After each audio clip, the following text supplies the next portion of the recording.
Esta semana en el diario El Mundo leíamos un artículo del señor Ellacuría denunciando a aquellos que, según él, están difundiendo los argumentos que más le interesa a Rusia, al gobierno de Vladimir Putin, que se difundan en relación a la guerra de Ucrania.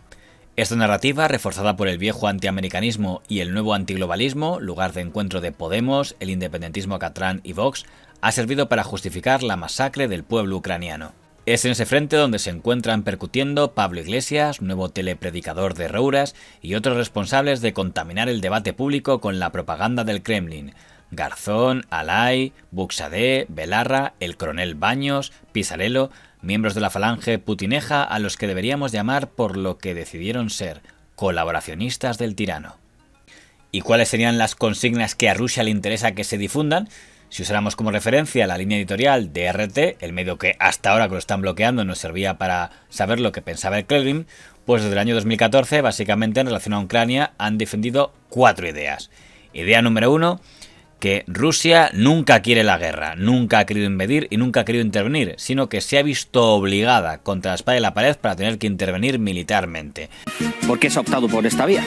Rusia despliega un operativo para salvaguardar su seguridad y la de millones de personas. Segundo, que el gobierno de Ucrania desde el año 2014, es decir, desde que dejó de gobernar el señor Yanukovych, es un gobierno corrupto y nazi. Nadie quiere la guerra nunca. Putin ha sido claro, quiere desnazificar un Estado que le amenazaba con armas nucleares futuras, con su membresía en la OTAN y que lleva siendo títere de Occidente desde hace muchos años. Tercero, que los regímenes de Occidente, incluida España, son democracias fraudulentas, en decadencia, sin valores y en descomposición, y además sometidas al imperialismo de Estados Unidos y a las multinacionales. Y por último, que el señor George Soros es una amenaza. La fundación del magnate estadounidense George Soros habría destinado cientos de miles de dólares al control sobre la opinión pública en Europa, según los documentos filtrados. Vemos a George Soros, un magnate nacido en Budapest, de origen judío, magnate criticado por influir en procesos políticos, como lo hace, a través de su extensa fortuna. Diría que de estos puntos, quitando el primero, los otros son comunes a lo que se suele llamar extrema derecha y a lo que se suele llamar extrema izquierda, ya sea bajo la etiqueta antisistema o bajo la etiqueta antiglobalistas.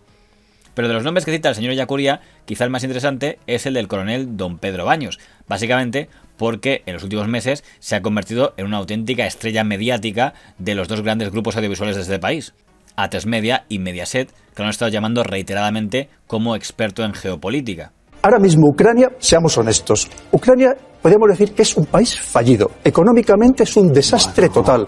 La corrupción impera en todo el país. Y si hablamos, efectivamente, Rusia está considerado un país autoritario, pero es que por debajo de Rusia, en países mucho más autoritarios, están algunos de nuestros países amigos, muy queridos por todos, porque mantenemos buenas relaciones económicas con ellos, que son Qatar, Egipto, una dictadura de militar, recordémoslo, Emiratos Árabes Unidos, Bahrein, China y Arabia Saudí.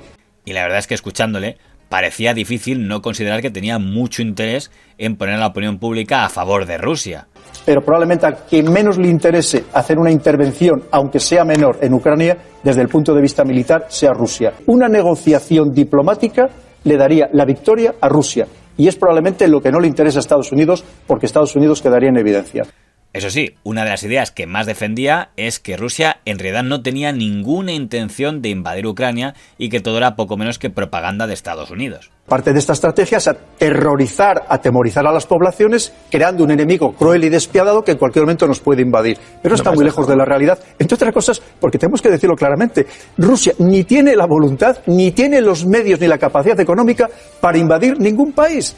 De hecho, ahora mismo no hay ninguna imagen, a pesar de todos los aviones espías, de los Global Hawk, no hay ninguna imagen que nos muestre que Rusia está preposicionando toda su cadena logística militar para entrar en una operación de gran envergadura.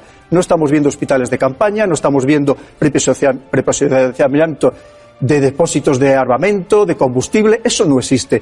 Y sin eso es imposible entrar, digamos, ni siquiera en una parte importante de Ucrania.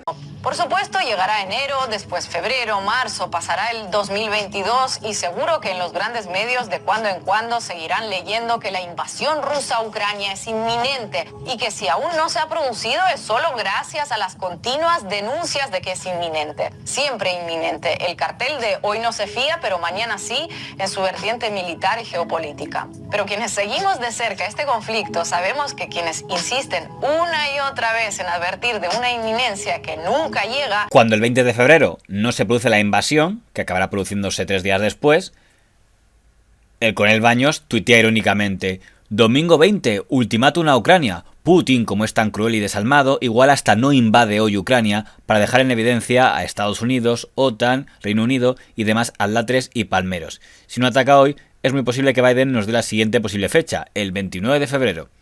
Al final fue el 23-24. Evidentemente, con 100.000 efectivos y ahora mismo sin cadena logística, es absolutamente imposible realizar una operación de gran envergadura en Ucrania. Rusia comienza su ataque a Ucrania. La supuesta afinidad del coronel Baños hacia Rusia ya le ha traído algún que otro problema, porque cuando en 2018 llegó al gobierno don Pedro Sánchez, su director de gabinete, don Iván Redondo, le propuso para que fuera director nacional de seguridad. Y ya entonces, desde la prensa, se puso el foco en sus declaraciones en favor de Rusia. Y le voy a pedir una descripción en 3 o 4 frases. Empezamos por Vladimir Putin.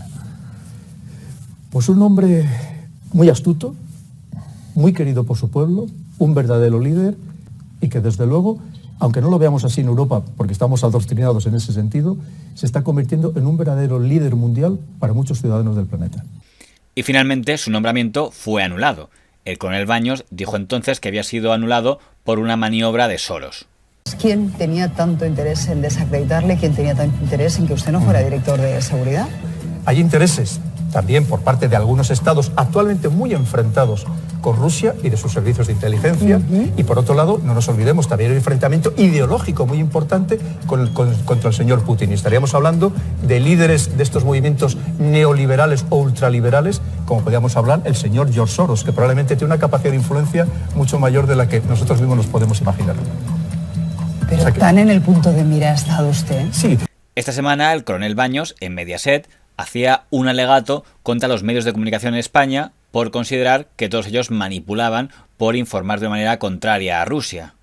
Que condeno categóricamente el ataque de Rusia a Ucrania. Pero a partir de ahí tenemos que entender un poco más, abrir un poco más el foco, que esto es mucho más complejo, que hay otros intereses geopolíticos, y tú que hay otros siempre intereses Estados económicos, Unidos, de los que ya siempre. no se puede hablar, porque está prohibido. Aquí se puede hablar. Y si hablamos de desinformación, cuando aquí en este país hay gente que trabaja para servicios de inteligencia extranjeros que está publicando en los principales periódicos y apareciendo en los medios de comunicación, cuando hay revistas sobre temas militares que son panfletos de la OTAN.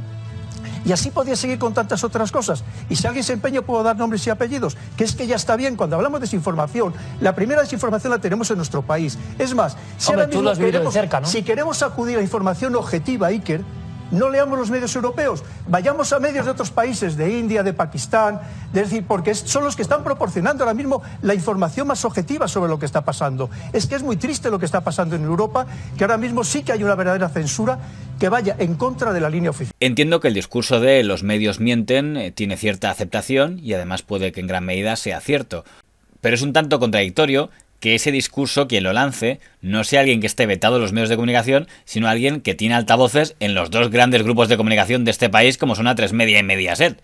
Ha habido una acusación diciendo que Ucrania está llevando armas y equipos pesados a la zona de Donbass, oculto en observadores de la OSCE, de esta Organización para la Seguridad y la Cooperación en Europa. El artículo del señor Ellacuría aludía al ex vicepresidente don Pablo Iglesias y al digital del señor don Jaume Rauras, el diario Público, en la que hemos podido leer tribunas con algunos de los mensajes que le interesa más difundir a Rusia, que es que el gobierno de Ucrania es una panda de nazis. Pero aunque el señor Ellacuría no los incluya en su relación, también hemos podido ver artículos favorables a Rusia en la derecha, concretamente en el diario ABC, en las columnas de don Juan Manuel de Prada, que desde hace unos años no ocultan sus artículos su apoyo a Rusia, ya sea para defenderles del tema de Chernóbil o para defenderles en el tema de Crimea. Así, por ejemplo, cuando el primer gobierno antirruso tomó el poder en Ucrania, él escribía en ABC: Mozos ucranianos que han montado una revolución invernal y destrozona, deponiendo presidentes, montando parlamentos de Chichinabo y descalabrando políticas. Peleles que al dictado de los intoxicadores de la CIA o de Bruselas levantan barricadas en Kiev. Los revolucionarios de Ucrania, cuna de Femen, quieren arrimarse a la Unión Europea, que es el campo de operaciones donde las guarras de Femen retozan tan ricamente profanando iglesias. Lo de decir que todo lo que pasó en la plaza de Maidán se resume en que eran intoxicadores de la CIA y de Bruselas es un punto en el que sospecho coincidirá con la administración Putin. Pero el señor Prada tuvo otro momento mucho más claro cuando se produjo la crisis con el tema de Cataluña en España y entonces escribió: imaginemos, pero no es preciso tener demasiada imaginación, que el día de mañana una España hundida en la bancarrota, convertida en carroña para la pitanza de los especuladores globalistas, se desmantela y varias de sus regiones se segregan. Me gustaría que entonces hubiese en Madrid un gobernante valiente como Putin, que no mire para otro lado. Y tenga que ver o no, el señor Prada también ha escrito contra George Soros.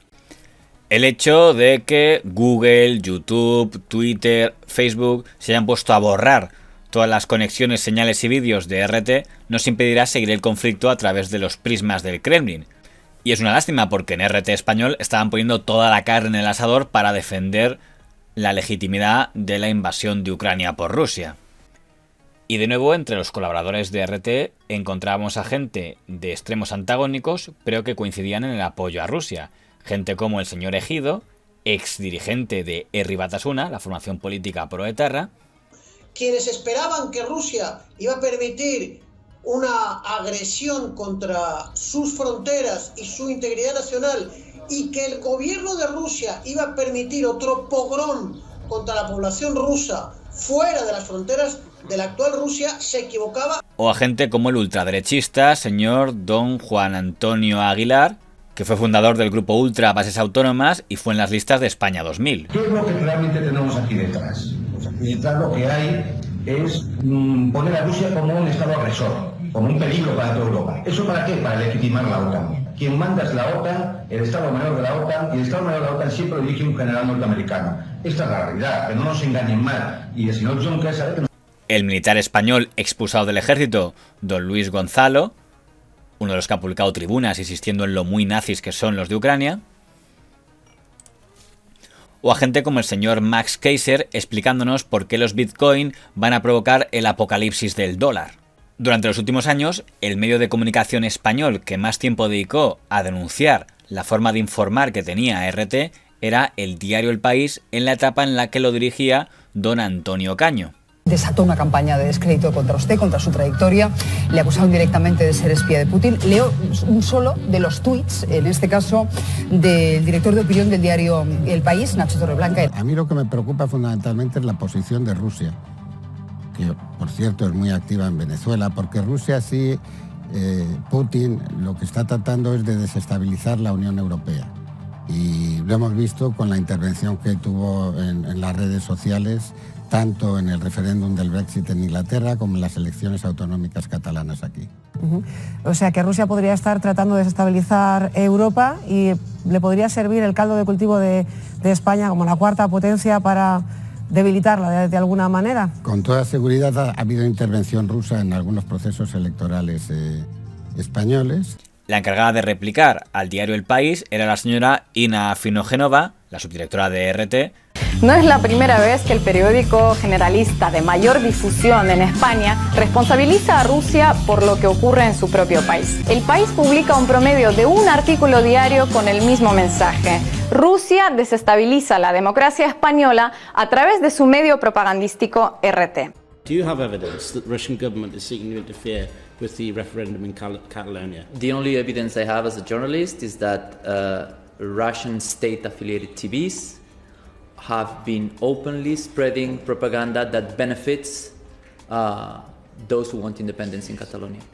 And I would seriously look into RT and Sputnik and what information they do and what they cover here in the United Kingdom about all sorts of issues, because I think it's worth seeing. And if I also may... David Alandete, citando a David Alandete para demostrar que David Alandete tiene razón. No solo, vuelvo a decir, no solo en España, lo ha habido también en el Reino Unido. Y lo que está debilitando de España, entre otras cosas, son, por ejemplo, los independentismos. ¿Podría estar también detrás de eso? Bueno, que ha habido contactos con el independentismo de Puigdemont, se ha demostrado. Y si revisaran su estrategia con la misma energía y a ser posible con más acierto que la que dedican a analizar la nuestra, quizás así no tendrían que recurrir a poner en duda el prestigio de otros medios para recuperar el que están perdiendo. Ahora Google, Facebook, Twitter están bloqueando los vídeos de RT. Lo considero un error. Porque querer conocer el punto de vista de Rusia no significa colocarse en la equidistancia, significa querer tener el mayor número de información posible.